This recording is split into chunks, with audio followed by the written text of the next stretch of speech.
Assalamualaikum warahmatullahi wabarakatuh, sedulur pecinta ternak wedus, kafe, sedulur pengaritan, sedulur satu hobi satu profesi teman-teman. Oh iya, ini teman-teman ya, yang tak sebutkan kemarin teman-teman terkait dengan pakan kering yang gratis teman-teman ya. Ini pakan kering yang gratis yang namanya bukan rendeng kedelai, bukan rendeng kangkung, bukan rendeng kacang tanah, dan bukan rendeng-rendeng yang diperjualbelikan teman-teman. Ini rendeng dele-delean yang tumbuh liar teman-teman ya. Rendeng gulma teman-teman. Teman-teman bisa lihat ya tingkat kelahapannya di ternak teman-teman. Ini baru tak kasihkan sekarang teman-teman ya, baru tak kasihkan hasil dari kita nyoper itu. Makanya tak spillkan ke teman-teman gitu loh, hasilnya seperti apa. Ternyata doyan teman-teman, ternyata memang sangat doyan, apalagi di chopper itu menggunakan saringan 10 mili. Dia tidak terlalu halus, tidak terlalu lembut, jadi domba itu masih mengunyah. Cuman syaratnya hanya satu teman-teman, sediakan air yang banyak, karena kalau pakan kering begini biasanya dia butuh minum yang banyak teman-teman. Nah, jadi ya seperti inilah teman-teman ya yang pakannya, karena di sini sudah musim kemarau, agak sulit pakan hijauan. Jadi ya kita manfaatkan pakan-pakan kering seperti ini. Nutrisinya kita tambah dengan jagung teman-teman, jagung giling, sama kulit kopi dan konsentrat teman-teman. Tidak banyak sih teman-teman, jadi hanya sedikit aja untuk perasa teman-teman. Itu kalau teman-teman langsung dengan konsentrat aja nggak apa-apa, yang penting hitungannya itu masih murah teman-teman ya. Tapi kalau kita di sini kita kasihkan konsentrat semua teman-teman, nggak ada campurannya seperti ini teman-teman. Waduh, mahal teman-teman jatuhnya. Biaya pakan ternak per ekor per hari itu jadinya mahal teman-teman, nggak nutut, karena memang domba-domba kita di sini bukan domba-domba yang super. Hanya domba lokal, domba komposit, domba merino cross, domba texel cross, dan domba dan ada pejantan dorper teman-teman, dorper F lah teman-teman, F2 atau F3 gitu teman-teman dorpernya teman-teman. Jadi ya begini teman-teman ya, teman-teman bisa lihat sendiri tingkat kelahapan ternak kita. Semuanya lahap makan teman-teman, berebut teman-teman ya. Lihat ini teman-teman ya, lihat teman-teman, seperti itu teman-teman. Jadi sebagai peternak itu kita harus jeli melihat peluang dan jeli melihat apakah ternak itu apa yang bisa kita manfaatkan sebagai peternak gitu loh. Ketika kita sudah memasuki musim-musim yang memang susah rumput, sudah memasuki musim-musim yang memang susah hijauan di tempat kita, sama seperti di tempat saya memang sudah mulai susah hijauan.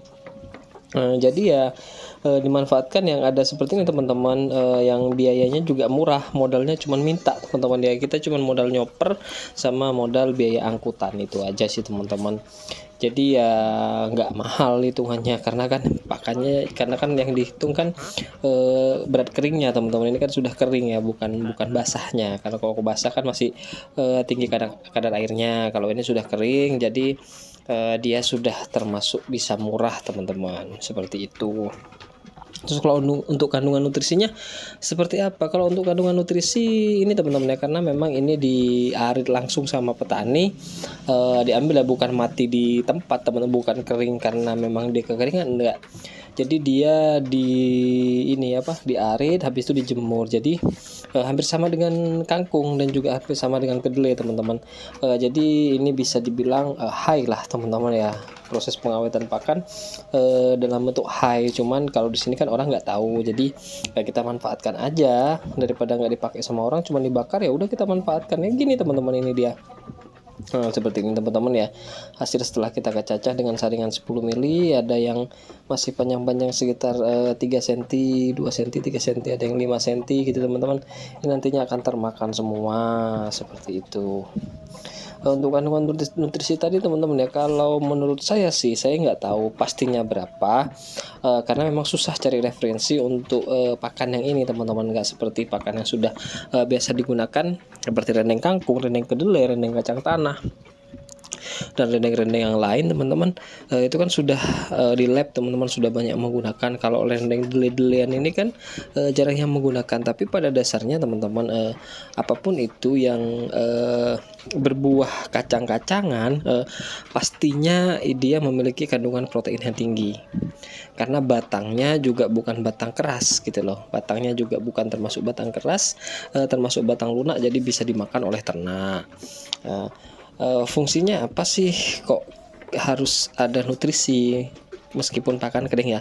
Fungsinya gini, untuk memenuhi kebutuhan ternak sebenarnya teman-teman, mau pakan kering, mau pakan basah, mau pakan segar, mau pakan silase atau fermentasi, yang penting nutrisinya itu tercukupi teman-teman ya. Yang penting nutrisinya itu tercukupi apapun jenis pakan yang teman-teman berikan.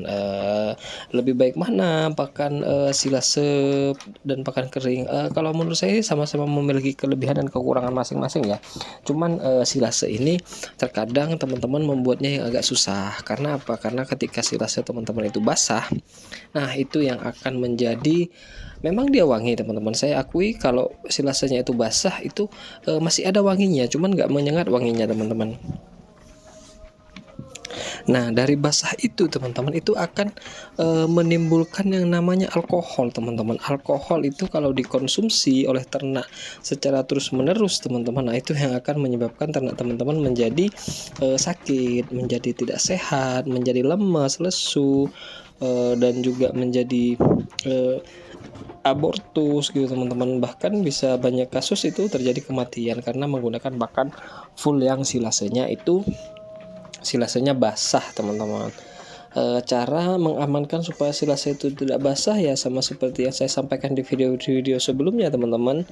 Di video-video itu juga sudah saya sampaikan, saya terangkan, coba teman-teman cek lagi di video-video saya yang lain teman-teman ya.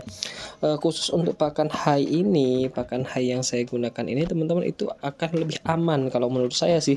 Apalagi teman-teman minumnya itu dikasih polar, ampas tahu, bekatul atau dedak atau jagung giling, itu malah lebih bagus teman-teman. Domba malah lebih suka kalau minumnya itu ada perasanya, dikasih garam juga bagus teman-teman. Jadi ya gitu teman-teman ya. Ketika teman-teman menggunakan pakan kering dalam bentuk hai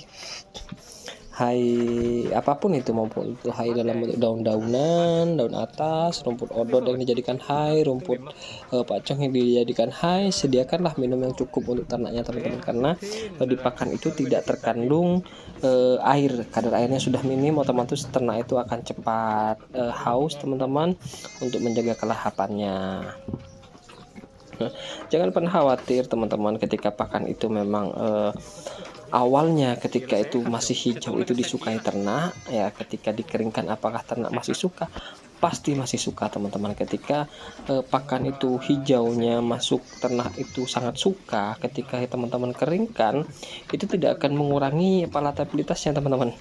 Ternak itu malah akan lebih suka, apalagi teman-teman gilingnya halus teman-teman ya, halus tapi mereka masih bisa ngunyah.